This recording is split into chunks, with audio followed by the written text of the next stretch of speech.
Okay, friends, welcome once again. Unit test for October 2020, subject English, standard 11th. Okay, so friends, આગળ જે question paper મૂક્યું હતું એનું solution છે આ બરાબર. Okay, so let's go through it. Section A, state whether the following sentences are true or false.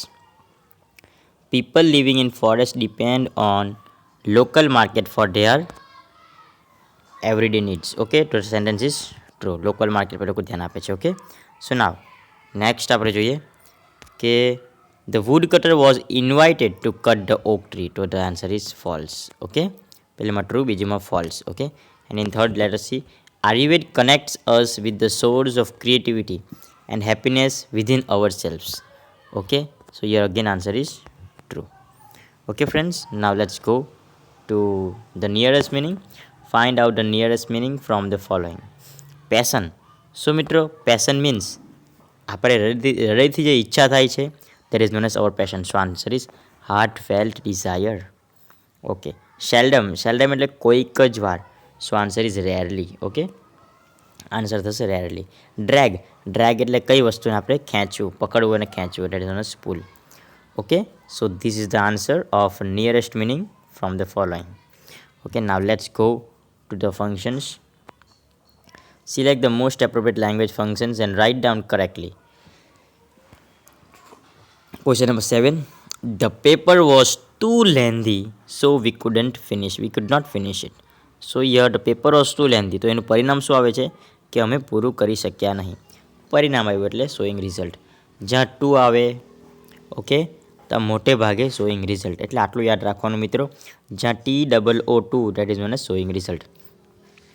They used to આવે એટલે habitual action in the past. They used to ride the cycle in the morning. Used to આવે એટલે habitual action in the past. Peacock dance in a beautiful rain. Okay, peacock dance in a beautiful rain. Peacock dance is beautiful in rain આવશે. Okay, so એ describing action. આ સેન્ટેન્સમાં ભૂલ છે, લખવામાં ભૂલ થયેલી છે. Okay, so describing action. Now tree should be protected. આ third form. Should be પછી થર્ડ ફોર્મ આવે બાય અસ, અને બાય અસ એટલે પેસિવ વોઇસ એટલે રિપોર્ટિંગ. ઓકે મિત્રો, આ ખ્યાલ આવી જ ગયો હશે. Okay, let's go further. Select the most appropriate option to get the underlined phrases, words as an answer. Machine considered themselves king. So અહીંયા who વપરાયેલું છે, તો who હંમેશા મોટે ભાગે કોના માટે વપરાય છે? who વપરાયેલું છે. અહીંયા who તો વ્યક્તિ માટે વપરાય છે, તો આ વાક્ય આવશે નહીં. What do machine consider themselves? તો અહીંયા મશીન આન્સર આવી જ ગયેલો છે, તેથી આ વાક્ય બી આન્સરમાં આવશે નહીં. What considered themselves king? What considered themselves king? Okay, તો અહીંયા વોટના જગ્યાએ આપણે મશીન આન્સરમાં મળે છે, બરાબર ને? તો અહીંયા આન્સર શું આવશે? ઓકે, તો અહીંયાથી આપણને ખબર પડે છે. ઓકે, તો વોટ કન્સિડર ધેમસેલ્વ્સ કિંગ, તો આન્સર આ રાઈટ છે. તો આન્સર ઇઝ સી. ઓકે, આગળ વધીએ. Ayurveda teaches us harmony, simplicity and containment. Ayurveda teaches us harmony, simplicity and contentment. What do Ayurveda teach us? What does Ayurveda teach us? What did? હવે હંમેશા યાદ રાખજો કે અહીંયા ટીચ વર્તમાન કાળમાં હોવાથી ડુ કરતાં ડઝ જ આવશે. ટીચનું ટીચીસ છે એટલે ડઝ જ આવશે. So answer is right this. Okay, what is answer? B. What does Ayurveda teach us? Okay, now let's go further. Okay, question number 13. I go to temple every Sunday. Now, where do you go every Sunday? Who goes every Sunday? તો આમાં આવી ગયું છે, તો answer આવશે નહીં. અહીંયા બી every Sunday આવી ગયું છે. ઓકે, how often ક્યારે તમે જાઓ છો? તો how often કેટલી વાર તમે જાઓ છો? તો every Sunday. તો the answer is right here. How often do you go to temple? Okay, friends, read the extract and answer the following questions. Now, let us read it. What does Ayurveda teach us? What does Ayurveda teach? તો આપણે અહીંયાથી answer લખવાનું છે. What does Ayurveda teach? Okay, તો અહીંયા આપણે answer લખવાનું છે આ પ્રમાણે કે આયુર્વેદ ટીચીસ અસ, ઓકે, અહીંયા Ayurveda teaches us harmony with nature, simplicity and contentment as key to wellbeing. તો આન્સર આપણે લખવાનું છે Ayurveda teaches us harmony with nature, simplicity and contentment as keys to well-being. Okay, next question. How can we permanently overcome our psychological problem? આપણે આપણી psychological problem permanently એનો ઉકેલ કેવી રીતે લાવી શકીએ? ઓકે, નાવ અહીંયા આપણને આપેલું છે કે it કનેક્ટ્સ us with the source of creativity and happiness within our self so that, okay, how?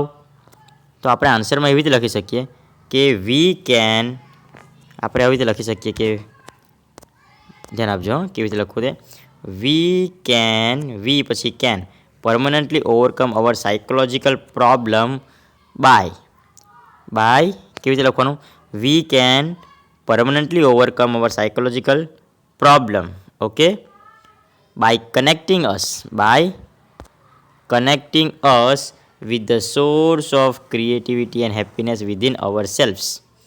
Okay, ફરીથી બોલું છું, we can permanently overcome our psychological problem, પછી બાય લગાવવાનો છે BY બાય, પછી કનેક્ટનું કરવાનું છે connecting us with the source of creativity and happiness within ourselves. Okay, so in this way we can get the answer. Question number 16. What provides us with real solution? What provides us with real solution? તો આમાં answer કંઈ જ નથી લખવાનું, આપણે વોટના જગ્યા પર લખી દેવાનું છે Ayurveda. Okay, Ayurveda provides us with real solution. Okay, આટલું જ આપણે ફક્ત લખી દેવાનું છે. નેક્સ્ટ જોઈએ. Okay, now question number 17. Which word in the passage mean delicate and devotion? તો આપણે બે શબ્દોનો મતલબ આપણે શોધી કરવાનો છે અહીંયા, ડેલિકેટ અને ડિવોશન. ડેલિકેટ એટલે જે બહુ નાજુક હોય તે, અને ડિવોશન એટલે જે વસ્તુ બહુ ડિવોટેડ હોય, બરાબર ને? તેનો આપણે શોધી કરીએ. ઓકે ફ્રેન્ડ્સ, તો અહીંયા આપણે લખવાનું છે the word, okay, delicate means, તો અહીંયા આપણે લખીશું કે ડેલિકેટ મીન્સ, ઓકે, ડેલિકેટનો મતલબ શું થશે અહીંયા? Delicate means fragile. શું થશે અહીંયા આપેલું છે? આ delicate means fragile. Devotion means dedication. સમજાઈ ગયું? તો આ બે નિયરેસ્ટ મિનિંગ થાય છે, બરાબર? તો આવી રીતે બી કોઈ પ્રશ્ન પૂછી શકાય. તો આવી રીતે આપણે જવાબ આપી શકીએ, બરાબર? તો શું લખવાનું છે? Delicate means fragile and devoted means dedication. Okay, let's go to another question. What made Narjit Singh to change his mind towards Mary? What made Narjit Singh to change his mind towards Mary? Okay, તો આપણે આન્સર લખી શકીએ અહીંયા the dedication of Mary. What made Narjit Singh to change his mind towards Mary? The answer આપણે એવી રીતે લખવાનું છે ધ ડેડિકેશન, આન્સરમાં આટલું જ લખવાનું છે ખાલી, dedication of Mary changed. Dedication of Mary made Narjit Singh to change his mind towards Mary. Okay, so in this way we can write the answer from the paragraph. Okay, let's go to another question. In 1883, it is the paragraph. What a fantastic idea did John Roebling have? What a fantastic idea did John Roebling have? Okay, what a fantastic idea did John Roebling have? તો અહીંયા આપણને answer આપેલો છે કે we have to just try to understand the line. Here આપણે જે તમે જોઈ લો અહીંયા કે a creative engineer named John Roebling was inspired by an idea to build. Okay, તો John Roebling have, અહીંયા લખવાનું છે આપણે, John Roebling had an idea to build a spectacular bridge connecting New York with the Long Island. Okay, so again I am repeating the answer. John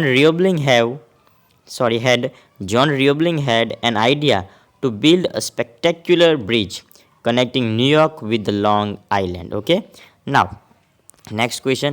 Who thought that the idea was impossible? કોને એવું લાગ્યું કે the idea was impossible? અહીંયા આપણે લખવાનું છે, બરાબર? Experts. Okay, હવે bridge building experts throughout the world, એટલે bridge building experts throughout the world thought that it was an impossible. તો who thought? તો આપણે લખો છો બ્રિજ બિલ્ડિંગ એક્સપર્ટ, જે બ્રિજ બનાવે છે એને કહેવાય bridge building expert. thought throughout the world thought that it was an impossible feat, so impossible idea. Okay, so in this way we can write the answer. Now let's go. This is a poem given. Okay, so why is the shade of the tree called grateful? આ જે છાયરો છે ઝાડનો એને grateful કેમ કહેવાય? તો અહીંયા આપણને answer આપેલું છે કે I sought its grateful shade in all their gushing joy. Okay, કેમ કે અહીંયા આપણને આપેલું છે કે I sought its grateful shade because it shade. તો આન્સરમાં આપણે અહીંથી લખવાનું છે કે the shade of the tree is called grateful. શું લખવાનું છે આપણા આન્સરમાં? The shade of the tree is called grateful because લખવાનું છે. because તમે લખી દીધું, મેં બી લખું છું અહીંયા. because it shaded the poet, because it gave the shade to the poet. આમ પણ લખી શકાય, બરાબર, કેમ કે એને છાંયડો આપ્યો છે. because it gave shade to the poet. Okay, now describe the association of the poets and his family members with the tree. Association આપણે જોવાનું છે કે એસોસિએશન ક્યાં ક્યાં સંકળાયેલો જોવા મળે છે. ઓકે, સો પોએટ્સ એસોસિએશન, અહીંથી આપણે લખવાનું છે answer the poets and his family members with the tree. તો આન્સર શું લખવાનું છે આપણે અહીંયા? The poets association with the family, the poets association with the tree, આટલું લખવાનું છે. Poets association with the tree is that, અહીંયાથી. ઓકે, અહીંથી આપણે લખી શકીએ છીએ કે હર સિસ્ટર પ્લેડ, આપણે બોલે સોરી હિઝ, પોએટના બદલે લખવાનું છે માયના જગ્યા પર લખવાનું છે આપણે હિઝ સિસ્ટર પ્લેડ, પછી માયના ફરીથી his mother kissed him here, his father pressed his hand. Okay, આવી રીતે આપણે લખી શકીએ બિકોઝ આ ફેમિલી એન્ડ હિઝ મેમ્બરનો એસોસિએશન છે કે તમે લોકો સંકળાયેલા છે. Okay, in this way we can write the answer. Now pick out the line from the stanza showing poet's emotional attachment to the poem. Poet's emotional attachment, ક્યાંથી poets emotional attachment? તો આપણે એ line લખી દેવાની છે, બરાબર ને? Okay, અહીંયા જ આ બધી જ આ 3 લાઈન ફરીથી એ જ આન્સર આવશે આમાં કે my mother kissed me here, my father pressed my hands, forgive this foolish tear, but let the oak stand. Okay, અમુક વાર આપણે આખા આન્સર લખવાનો હોય છે કેમ કે this all shows the poets emotion. Okay, now coming to the last 24 and 25. The forests are the dash of the whole dash of the villages. The forests are the, શું આવશે? The forests are the foundation of the whole, શું આવશે? બોલો. Okay, very good. Okay, of the whole economy of hill villages. Okay, the forests are the foundation of the whole economy of the hill villages. Okay, friends. Thank you for watching this video. Share this video with your friends. It is not the actual solution, but it is a solution which was made by me. The question paper is prepared by me. And જે તમારો unit test 4 આવશે એનો પર solution તમને આ channel પરથી મળી જશે. Thank you friends.